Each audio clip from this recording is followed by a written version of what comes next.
For today's video, at dahil nga katapos-tapos lang ng On-Cue Summer Dance Workshop 2026, ito nga pala yung mga nangyari sa aming dance recital. At panoorin nyo nga pala hanggang dulo kung ano-ano yung mga nangyari sa amin dito. Nagpa-makeup na nga pala ako kay Pokwang dyan. At talagang kailangan tawagin dito si Pokwang para naman ang aking makeup ay maganda. At kailangan daw ay medyo makapalang makeup. Habang mini-makeupan na nga pala ako dyan ni Pokwang, ako nga pala tuwang-tuwa at excited na sa mangyayari sa aming dance recital. At talagang pinaghandaan ko talaga ito kasi medyo hindi ako nakatulog na maayos. Bago nga pala mangyari ang pag-makeup sa akin ni Pokwang, kami nga pala pumunta sa SM ng alas 5 ng umaga para mag-rehearsal at backings kami para naman alam namin na magiging pesto namin. Literal na sobrang aga nga pala talaga nitong practice namin na ito. At talagang bago mangyari ang aming dance recital, ay halos araw-araw ay isang buong araw kami nagpa-practice. Kahit nga puyat at pagod ang nangyayari sa amin araw-araw dito, kami ay tuwang-tuwa pa rin na ginagawa namin ito dahil gusto talaga namin maging maganda ang aming performance. Yan nga palang mga oras na yan ay sarado pa ang SM dito, kaya naman kami lang ang tao dito. Pagkatapos nga pala namin mag-rehearsal dito, kami nga pala ay umuwi na rin at nakapagpahinga pa ako ng hanggang mga alauna. Pagdating nga pala ng alauna ay minake-upan na ako ni Pokwang. At pagkatapos nga pala ako make-upan ni Pokwang dito, kami nga pala ay papunta na rin sa SM at sobrang lakas pa nga ng ulan dito. Pagdating nga pala namin sa SM ay pinicturan muna kami para naman medyo fresh pa kami dahil mamaya ay siguradong haggard na kami sa pagsasayaw. Yan nga palang mga ibang pinipicturan na yan. Yan nga pala yung mga kasama ko sa pagsasayaw at iba-iba nga pala yung mga kategory namin. May tinatawag nga palang beginners, intermediate, boys, and advanced class. At ako nga pala yung napasali sa advanced class at kailangan talaga namin ipakita na advanced ang pagsasayaw namin.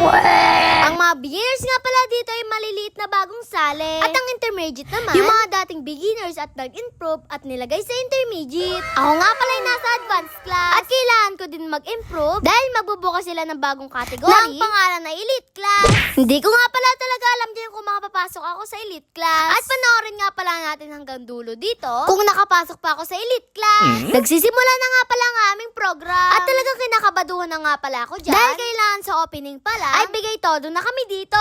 Samot-sari nga palang mga sayaw, makikita yung talento dito. At talagang lahat kami gifted dito sa pagsasayaw, kahit na yung mga babying napaka-cute naman talaga. Yan nga palang opening na yan ay pinaghandaan talaga ng lahat. At talagang may pa-magic pa dyan, kaya may entertain ka talaga. Sumunod na nga pala dyan ang beginners class. At ito nga pala yung mga overload sa cuteness. At talagang nakakatuwa sila panoorin. Sana all. Sumunod na nga pala dyan yung mga intermediate class. At yan nga palang mga intermediate class ay napaka-cute naman talaga. Kaya naman proud ang mga mami at daddy nila. Ang sumunod na nga pala dyan ay mga boys class. At talagang sobrang astig nila na para bang enjoy na enjoy sila. Sobrang dami nga palang mga nanonood dito. At kami na nga pala yung susunod na sasayaw. Kaya naman makikita nyo talaga dyan na todo hataw kami.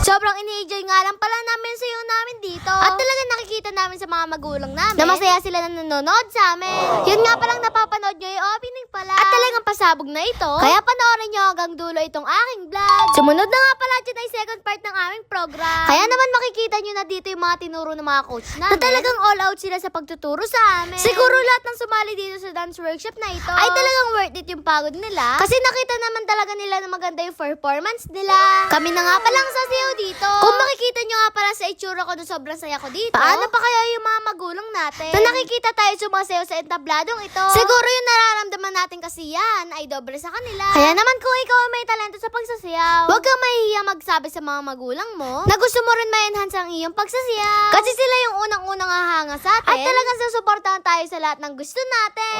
Hindi nga lang pala basta talento ang mga ituturo sa atin ng mga coaches natin dito, kung di mawala ang hiya sa ating katawan at magkaroon tayo ng confidence sa ating sarili. Sobrang saya ko nga pala na napasali ako dito. At mas marami pa akong taon na babalik-balik dito dahil mas marami talaga ang natutunan ngayon taon na to.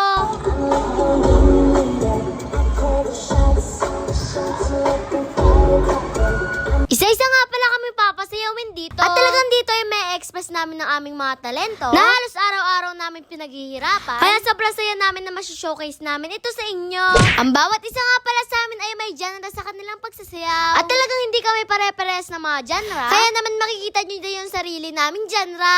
Okay. Sobrang dami na nga palang magagaling dito sa On Cue Dance Company. At talagang super effort sila sa pagsasayaw. Kaya naman ako ay ginaganahan naman talaga. Ako na nga pala yung sumasayaw dito. At talagang trip ko talaga ay sexy dance. Kaya siguro ayan yung binigay sa akin ni Coach yan.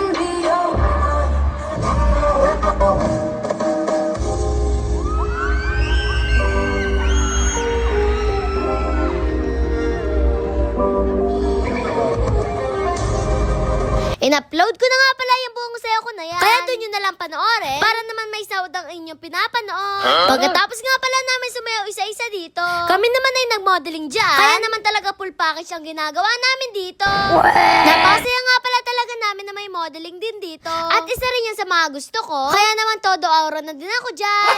Kaya sa mga gusto mag-enroll dito sa On Cue Dance Company, sila ay lagi naman open sa enrollment. Kaya naman mag-enroll na rin kayo dito. Pagkatapos nga pala ng modeling na yan, i-announce na nga pala dito yung mga umakyat ng elite class. At tignan din natin kung napasali ba ako dito. Hindi ko nga pala alam dito kung ano yung basihan nila sa pag-akyat ng elite class. Kaya naman ginawa ko lang yung best ko dito. At in-enjoy ko nga lang talaga yung mga moment dito. Una nga rin tinawag yung mga naging tropa ko dito. At sobrang saya ko nga pala talaga sa kanila na napasok na sila sa elite class. Princess Sabrina Aguilar.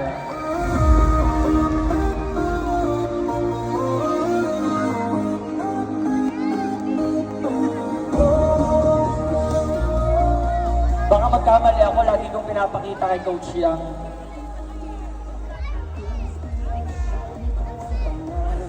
Sobrang saya ko nga pala na napasok ako sa elite class dyan. At talagang thank you talaga ako sa mga pumili sa akin. Dahil tumaas pa ang aking confidence na mas galingan ko pa sa mga susunod na taon. Maraming salamat nga rin pala kay Direk Suji dito. At sa lahat ng coaches na bumubuo sa On Cue Dance Company, congratulations nga pala dahil natapos ng ating dance recital. Sana mas marami pa tayong taon na magkakasama. At sobrang saya ko nga dahil kayo ang nagtuturo sa akin sa pagsasayaw. Kaya naman maraming salamat sa On Cue Dance Company. Yun lang, paalam. Please like, follow, and share. Thank you! If you're looking for a good time, good